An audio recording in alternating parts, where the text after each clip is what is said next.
सारी दुनिया में जाइएगा, हो सकता है वहां लक्ष्मी से काम बन जाए, पर पूरी दुनिया छोड़कर विश्वनाथ के पास आइएगा, यहाँ लक्ष्मी से नहीं केवल तुम्हारी भक्ति से काम बन जाता है, केवल तुम्हारी भक्ति। और महाराज जी हमने देखा यहाँ बाबा जी कि जब बेटी निधि को परमिशन नहीं मिली तो हमने देखा, तो हमने उसको एक ही बात कही कि अब तो विश्वनाथ के हाथ में है कथा करवाना और ना करवाना। इतने में तो बाबा की कृपा, सतु बाबा की कृपा हो गई और विश्वनाथ से बाबा जी ने भी विनती करी होगी और कहीं योग संजोग बना। तो जहां सारी दुनिया में धन से काम होता होगा, सारी दुनिया में लक्ष्मी से काम होता होगा, पर ये मेरा विश्वास कहता है, शिव महापुराण की कथा कहती है कि लक्ष्मी भी उस स्थान से अपनी माँ के गले जाकर मिलकर कहती है कि इस बात तो स्वामी मेरे मुझे देखे तक नहीं है। कारण क्या है? क्योंकि जिस भूमि पर नारायण 50,000 वर्ष तक तप कर रहे हो, उनको कहते हैं कि मुझे लक्ष्मी देखने की जरूरत नहीं पड़ती, यहाँ तो भक्ति के बल पर विजय प्राप्त होती है। भक्ति के बल, केवल भक्ति विशेष। तो तू रो क्यों रही है? तेरा रोने का कारण क्या है? ख्याति देवी पूछ रही अपनी बेटी से क्यों रो रही है? और होना चाहिए, माँ अपनी बेटी से पूछे तेरे रोने का कारण क्या है, एक पिता अपनी पुत्री से पूछे तेरे रोने का कारण क्या है। जब परिवार अच्छा, कुटुंब अच्छा, धन अच्छा, वैभव अच्छा, तो तू क्यों रो रही है? रोने का कारण क्या है तेरा?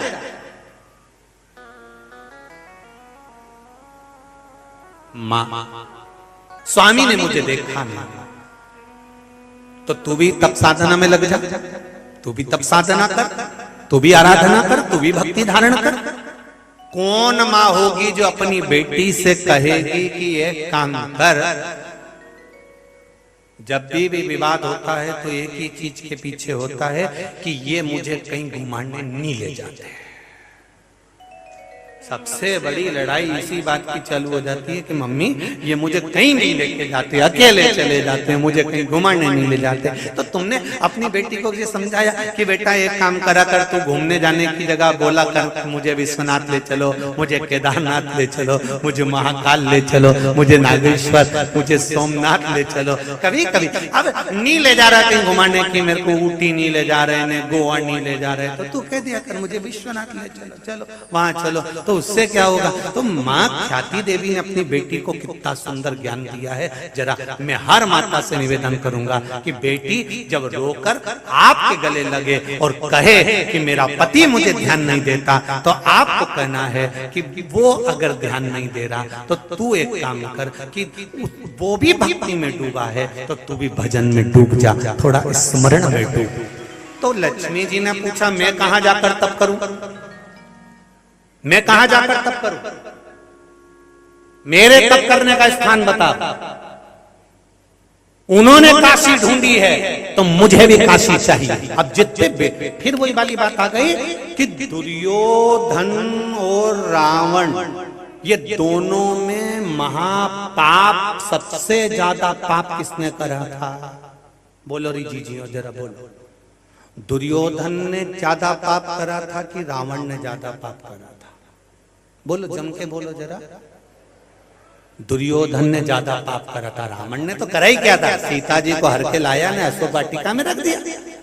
और दुर्योधन ने केस पकड़ा, दुशासन ने सभा में लेकर आ गया। दुशासन और दुर्योधन चीर खींच रहे हैं द्रौपदी का, एक नारी को भरी सभा में नग्न करा जा रहा है। तो रावण ने तो सीता जी को केवल अशोक वाटिका में ले जाकर रखा था। रोज कहता था सीता तुम मेरी बन जाओ, पर कभी उसने माता जानकी के वस्त्र को स्पर्श कर कर नहीं खींचा। तो इससे बड़ा द्रोही, इससे बड़ा राक्षस प्रवृत्ति का तो दुशासन था। फिर दशहरे पर दुशासन का पुतला क्यों नहीं जलता? दुर्योधन का क्यों नहीं जलता? केवल जलता है तो रावण का ही जलता।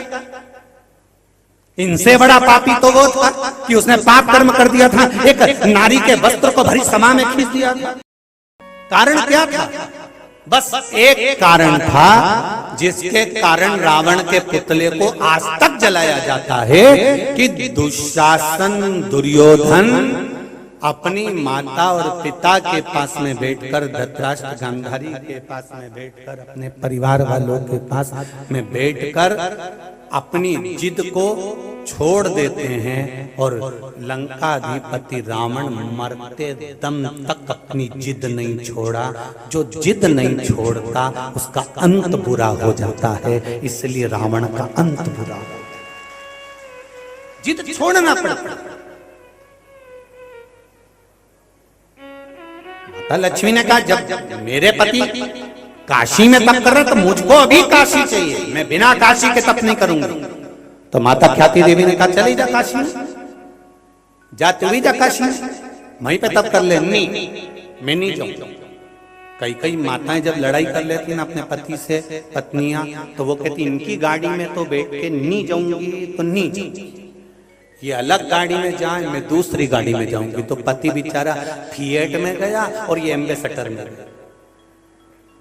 अब दिक्कत तो अब ये कि मेरे को भी काशी चाहिए और ये मैं काशी के बिना तप नहीं करूंगी। तो माता ख्याति देवी ने कहा कि सुनो लक्ष्मी, एक काम करो कि तुम नारायण की धर्म पत्नी हो, नारायण अगर तप करते हैं तो काशी बन जाती है, तू तप करेगी तो वो भी काशी बन जाएगी। इतने में लक्ष्मी जी भ्रमण करती करती उत्तराखंड की भूमि पर पहुंच गई। जिस उत्तराखंड की भूमि पर लक्ष्मी जी ने तप करा तो वहां भी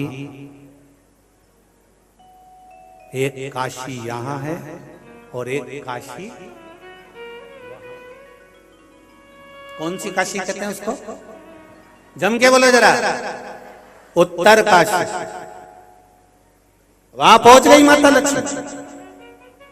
अब लक्ष्मी जी ने थोड़े समय तक तो तप करा, काशी का निर्माण कर दिया, उत्तर काशी बस गई। पर लक्ष्मी जी का चित्तवृत्ति नहीं लगा, लक्ष्मी जी भ्रमण के लिए निकल गई। भ्रमण करते करते करते करते भगवान शंकर के धाम में पहुंच गई। कहां? बद्री विशाल शंकर जी का धाम था, जहां पर भगवान शिव पार्वती जी के साथ रहते थे। कैलाश भगवान शंकर जहां बैठकर तप साधना करते थे, और बद्री का आश्रम जहां पर भगवान शिव माता पार्वती जी के साथ में अपने घर में निवास करते थे। लक्ष्मी जी भ्रमण करती करती करती करती उस पावन धरा पर वहां पहुंच गई। और लक्ष्मी जी वहां पहुंचकर बद्री का आश्रम में जब लक्ष्मी जी ने देखा कि बड़ा सुंदर बद्री का आश्रम है, पेड़ के पौधे लगे हैं, बद्री का आश्रम बड़ा सुंदर है, देखकर लक्ष्मी जी तुरंत भगवान के पास में आई। आज नारायण भगवान की 50,000 वर्ष की साधना पूर्ण हो चुकी थी। साधना पूर्ण हुई, लक्ष्मी जी आकर विराजमान हुई। जैसे ही लक्ष्मी जी आकर विराजमान हुई, भगवान विष्णु ने देखा लक्ष्मी आज तो बड़ी प्रसन्न दिख रही है, तेरी प्रसन्नता का कारण क्या है? तू इतनी आनंदित क्यों दिख रही है? तेरी प्रसन्नता का कारण क्या है लक्ष्मी? लक्ष्मी जी कहती है मेरी प्रसन्नता का एक कारण है कि मैं भ्रमण के लिए गई थी और उत्तर काशी में मैंने बैठकर तप साधना करी। घूमती घूमती मैं बद्रिकाश्रम में पहुंच गई। बद्रिकाश्रम में जाकर मैंने क्या देखा? बड़ी सुंदर व्यवस्था, बड़ा सुंदर धाम, इसलिए मेरा मन कर रहा है। भगवान विष्णु ने कहा लक्ष्मी क्या मन कर रहा है? कुछ भी हो जाए वो बद्रिकाश्रम मेरा होना चाहिए। भगवान विष्णु ने कहा वो शंकर भगवान का घर है और तू वो मांग रही है? दूसरे की प्रॉपर्टी अपनी कैसे हो सकती है? मैं नहीं जानती, मेरे को तो बद्रिकाश्रम चाहिए, बस आप कुछ भी करो चाहिए। भगवान ने कहा ठीक है। और मेरे नारायण उस अलकनंदा के घाट पर छोटे से बच्चे का रूप रखकर मेरे नारायण रोने लगे। पार्वती जी के कानों में शब्द पहुंचा कि कोई बच्चा रो रहा है।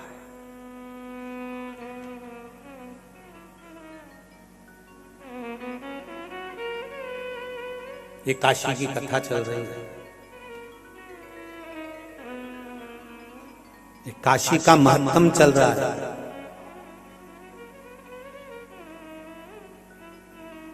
एक बच्चा रो रहा है, पार्वती जी के कानों में शब्द गया तो पार्वती जी आकर देखी छोटा सा बच्चा रो रहा है अलकनंदा नदी के तट पर। अलकनंदा नदी के तट पर एक छोटा सा बालक। पार्वती जी ने देखा, शिव जी के पास आए। बाबा स्वामी, शंकर भगवान पूछे क्या है? कोई माँ अपने बच्चे को भूल गई अलकनंदा के तट पर, बहुत रो रहा, बहुत रो, और बड़ा सुंदर है प्रभु, बड़ा सुंदर।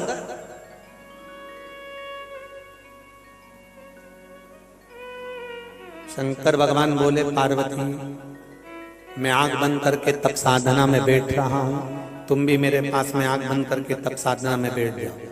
पार्वती जी बोली आप करुणा सागर हो, आप दया सागर हो।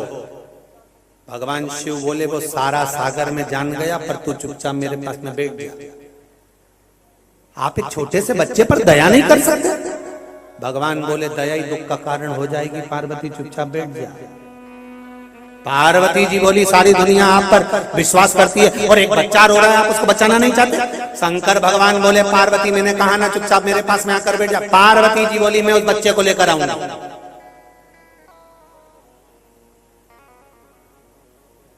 प्रभु छोटा सा बच्चा उसको गोदी में लेकर आऊंगा। शंकर भगवान ने कहा पार्वती तू जानती नहीं है, किसी के बच्चे को अगर गोदी ले लो तो पूरी जायदाद देना पड़ती है, तुझे मालूम नहीं? अगर किसी की औलाद गोदी आ जाए तो गोदी आने के बाद में तो प्रॉपर्टी की हकदार तो बन गई। अगर तूने उस बच्चे को गोदी में लिया तो तेरी सारी जायदाद वो ले ले। शंकर भगवान ने जैसे कहा, पार्वती जी बोली क्या स्वामी अपने पास है ही क्या? शंकर जी बोले फिर रोना मत। पार्वती जी बोली इतना छोटा सा बच्चा कोई जायदाद मांग रहा है क्या? कि प्रॉपर्टी मांग रहा है कि वसीयत मांग रहा है? नहीं नहीं नहीं मैं तो उसको लेके आऊंगी, अब तू जान। तो पार्वती जी गई, भगवान विष्णु को गोदी में उठा कर ले आई और लेके आके उनसे स्नेह भाव से उनका लालन पालन करने लगी। शाम हो गई और शाम के समय प्रदोष काल में भगवान शंकर और पार्वती के भ्रमण का समय था। शंकर पार्वती भ्रमण पे जाने लगे। शिव जी नंदी पर चढ़ गए। नंदी पर चढ़कर उन्होंने पार्वती को आवाज लगाया, पार्वती चलो। पार्वती जी बोली इसका क्या करूं? शिव जी बोले अब घर में छोड़ दे। प्रभु इतना छोटा सा बच्चा है, घर में कौन देखेगा? कौन देखेगा इसको? शंकर भगवान ने कहा ये नंदी भृंगी श्रृंगी ये सब बैठे हैं, ये सब इसका स्मरण करेंगे, तो छोड़ इसको घर में छोड़। और पार्वती जी ने उसे घर में छोड़ दिया। छोड़ने के बाद भगवान शंकर ने डमरू बजाया। डमरू बजाया तो भृंगी श्रृंगी जितने थे सब घर से बाहर निकल गए, बच्चे को अंदर छोड़ दिया और भगवान पार्वती को लेके भ्रमण पर निकल गए। घूमते घूमते भगवान आ गए काशी। भ्रमण करते करते बड़े आनंद के साथ पहुंच गए। पहुंचने के बाद जैसे ही बद्रिकाश्रम में पहुंचे, पहुंचते से ही शंकर भगवान तो अब गाड़ी पे से धीरे से उतरे, नंदी पर से धीरे से उतरे। पार्वती जी कूदी और अपने बेटे का स्मरण आया, और बेटे का स्मरण आया तो बच्चे को देखने के लिए भागी। जैसे ही भागी बद्रिकाश्रम का दरवाजा बंद। दरवाजा जैसे ही बंद, पार्वती जी ने आवाज लगाई, दरवाजा खोलो, दरवाजा खोलो, दरवाजा खोलो। कोई नहीं खोले। अंदर भृंगी तो बाहर खड़े थे, जी माता जी। श्रृंगी बाहर खड़े थे, जी माता जी। तो अंदर कौन है? कि वो छोटा बच्चा। दरवाजा किसने लगाया पता नहीं। पार्वती जी खूब आंख में आंसू भरने लगी, मेरे घर में कौन प्रवेश कर गया? अगर दरवाजा नहीं खुला मैं हाथ में जल लेकर श्राप दे दूंगी। इतनी देर में दरवाजा खुला और नारायण लक्ष्मी दरवाजे के बाहर आकर खड़े हुए और दोनों ने कहा भोलेनाथ जी से। शंकर भगवान ने पूछा प्रभु आप? भगवान विष्णु बोले हाँ स्वामी हम यहाँ आ गए, ये घर लक्ष्मी जी को अच्छा लग रहा है। तो भगवान शंकर ने पूछा क्या चाहते हो? ये बद्रिकाश्रम हमको दे दो। शंकर भगवान ने कहा तथास्तु। इतने में लक्ष्मी पार्वती जी बोली काहे को तथास्तु?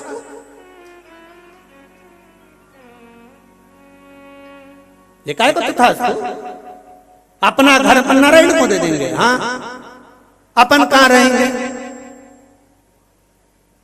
भगवान शंकर बोले अब ये तो नारायण बताएं, जब हमारा घर ये ले रहे हैं तो ये हमको कहां रखेंगे? तो नारायण भगवान से शिव जी ने पूछा तुम हमारे बद्रिकाश्रम में रहोगे तो हम कहां रहेंगे? नारायण बोले जिस काशी में मैंने 50,000 वर्ष तक तप करा मेरा महादेव वहां रहे। शिव जी बोले मैं गंगा के बिना नहीं रह सकता, यहां पर अलग गंगा है, मैं गंगा के बिना नहीं रह सकता। भगवान नारायण ने कहा चिंता मत करो, वहां गंगा, वो कहे ना तुम रूठे रहो भोले हम तुम्हें मनाएंगे।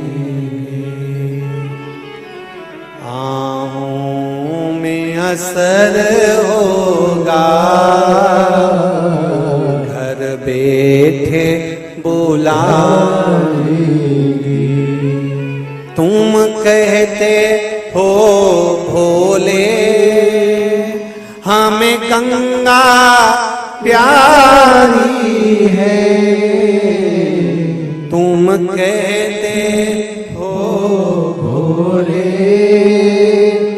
हमें गंगा प्यारी है। एक बार तो आ जाओ गंगा भी बुला देंगे। एक बार तो आ जाओ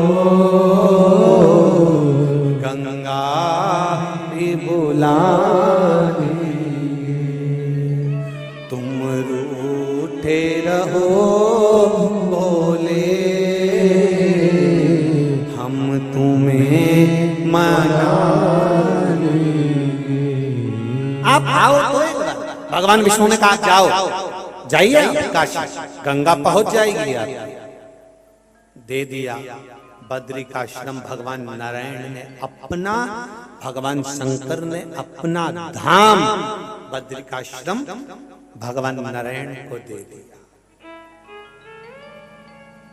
आज भी बद्रिकाश्रम में चने की दाल जो चढ़ती है वह भगवान शंकर के भाव से समर्पित होती है।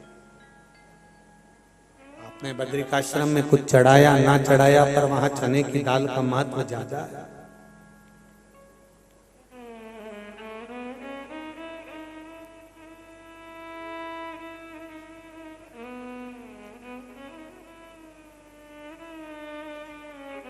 भगवान आए,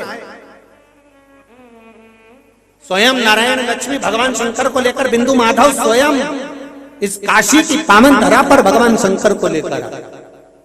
और भगवान शिव ने जो काशी को देखा, जो काशी,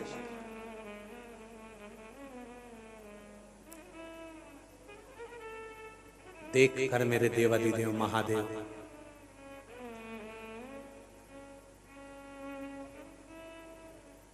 पार्वती जी को निहारने लगे। पार्वती जी शिव जी को देख रही और शंकर भगवान माता पार्वती को देख रहे। इसलिए काशी को नंदन वन कहते हैं। कौन सा वन है ये? जम के बोलो जरा। नंदन वन। उज्जैनी को महाकाल वन कहते हैं। उज्जैनी को क्या कहते हैं? महाकाल वन। इसको कहते हैं नंदन वन काशी। नंदन वन का मतलब क्या है?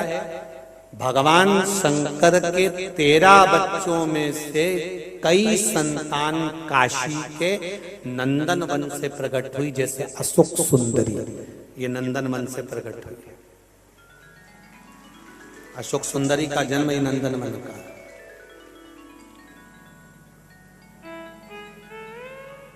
जया, विषहरा, शामली बारी, दौतली और देव, ये शंकर भगवान की 5 लड़कियां गंगा के जल से प्रकट होती हैं और प्रकट होने के बाद ये काशी की धरा पर आकर विराजमान होती। काशी की धरा पर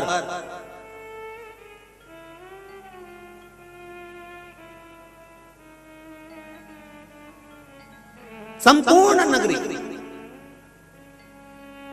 फिर निवेदन करूंगा, इस व्यासपीठ से पहले के समय में कोई देवता की मूर्ति थी कि ना थी, ये कोई वर्णन नहीं। पर शिव महापुराण की कथा, स्कंद पुराण, पद्म पुराण, अग्नि पुराण, नर्मदा पुराण, वायव्य पुराण, संहिताएं जितनी हैं, जितने शास्त्र, जितने वेद, जितने पुराण कहते हैं कि भारत की भूमि को ही नहीं, पूरे विश्व को, पूरी विश्व की भूमि को कहीं से भी खोद कर देख लो, अगर खोदोगे तो उसके खोदने में एक जरूर निकलेगा, वो मेरा महादेव जरूर निकलेगा, ये निश्चित है। क्योंकि कंकर शंकर हर जगह विराजमान है। कंकर शंकर सब जगह विराजमान है। कंकर शंकर हर जगह पर विराजमान, हर जगह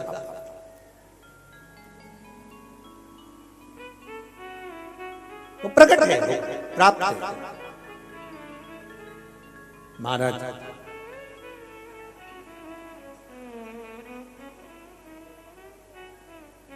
बहुत बीमारियां चल रही है, बहुत बीमारियां। वो कहते हैं ना, अभी वो कोरोना महामारी आई थी, तो कहते हैं ना बहुत बीमारी चल रही है, इसलिए मुख पर मास्क पहनो और गले में रुद्राक्ष और तुलसी की माला पहनो।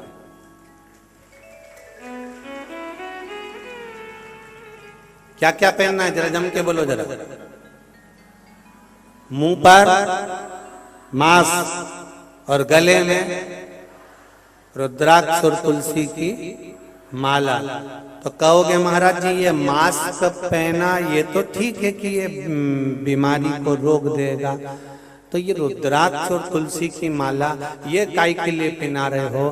तो कहा संसार में लोग बहुत बीमारी फैला रहे हैं कि शंकर जी की पूजन मत करो, ब्रह्मा जी की पूजन मत करो, विष्णु जी की पूजन मत करो। कोई कहीं सौगंध दिला रहा है, कोई शपथ दिला रहा है, कोई कुछ करा रहा है। इसलिए तुलसी और रुद्राक्ष पहनो, जिससे मालूम पड़े कि तुम सनातनी हो, तो ये बीमारी भग जाए।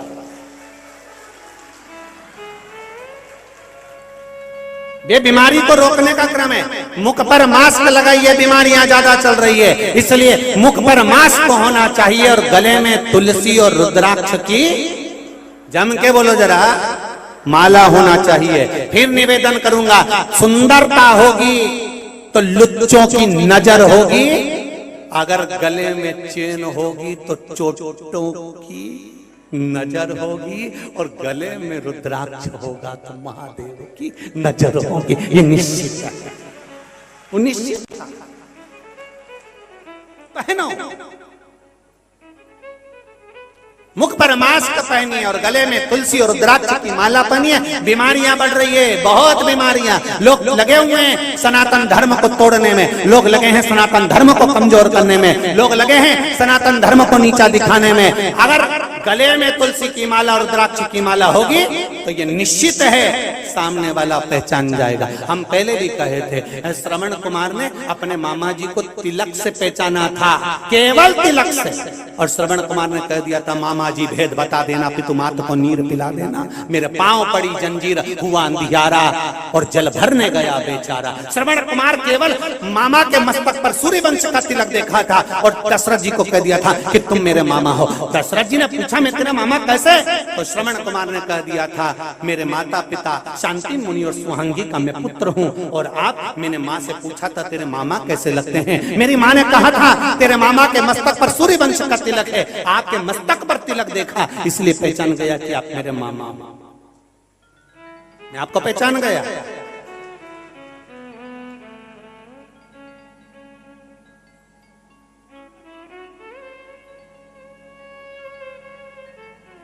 ये पहचान कहीं ना कहीं मैं महाराज जी कहने में पीछे नहीं हटूंगा। आपका दर्शन हुआ, पर मुझे ऐसा लग रहा है कि पहले भी एक बार कहीं मिल चुके हैं, कहीं स्मरण आएगा मेरे को, तो मैं व्यासपीठ से वर्णन कर। तो ये तो शिव कृपा है, मैं पहचान गया कि आप मेरे मामा है। अब मामा को पहचानना, तो जैसे ही पहुंचे स्वांगी के पास में, शांति मुनि के पास में, पहचान गए कि मेरे से गलती हो गई। यहाँ तो श्रवण कुमार मर गए। तो ये गले की तुलसी की माला, रुद्राक्ष की माला, मस्तक का तिलक, ये कंपनी का ट्रेडमार्क है कि तुम कौन सी ब्रांड के हो। CFL का बल्ब खराब हो जाता है तो कंपनी का माल कंपनी में पहुंच जाता है। अचानक हमारे प्राण छूट गए, माथे का